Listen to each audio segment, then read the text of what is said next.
নন্দনী খাদের ছোঁয়ায় কাঠ থেকে যন্ত্র। আসলে মানুষের মেধা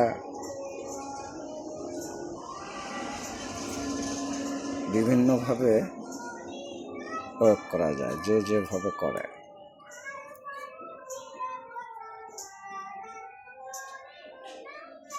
সঙ্গীতমনা মানুষদের দেখলে আসলে বোঝা যায়। খুব সুন্দর আপনারে এইগুলো করার জন্য। আর এই কাঠগুলো, এই দোতারাগুলো আমি বানাই নিজে। তা যাই হোক, আর এই যে কাটিং মেশিন বানাবো, যার যার দরকার হলে, কারোর দরকার হলে এইখানে যোগাযোগ করলে এই দোতারাগুলো খরিদ করা যাবে এবং পাওয়া যাবে। এবং অর্ডার দিলেও ইচ্ছা মতো বানায় দেওয়া হবে। পুরাতন কাজগুলোও করা হবে, করেও ঠিক করে দেওয়া হবে।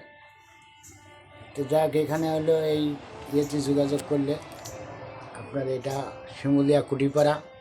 আপনার এই কাঠগুলো মূলত আপনি কি কাঠ দিয়ে এগুলো তৈরি করেন? এগুলো রক্তপায় কাঠ, যেটা একটা চন্দন কাঠের সহযোগিতা করে, যেটা হলো ইন্ডিয়া, যেমন আমার বাংলাদেশে এই কাঠগুলোই হয়। এই কাঠগুলো রক্তপায় কাঠ। আর এবং অনেক অনেক পুরাতন গাছ দিয়ে বানানো, একদম পাতলাও সুন্দর, আওয়াজও খুব দোতারাগুলো। যা কমপ্লিট।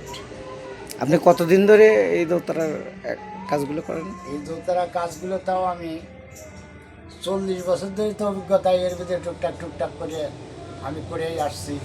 দুটি সেন্টে বানাইতে, এবারটা আবার যাই হোক একটু বেশি বানায় ফেলছি। দোতারা আমার শুয়ে বাংলার একটা ঐতিহ্য। আমার ইচ্ছা হয় আমি ধরে রাখি, যে আরও থাক অনেক দিন, দীর্ঘদিন। এজন্যই খুব ভালো ভালো কাঠ দিয়ে বানাইছি, পাকা কাঠ, অমর কাঠ একদম। চিত্রশালী দোতারাগুলো আপনারা পেতে চাইলে নিচের দেওয়া নম্বরে যোগাযোগ করুন অথবা SMS করুন। ধন্যবাদ।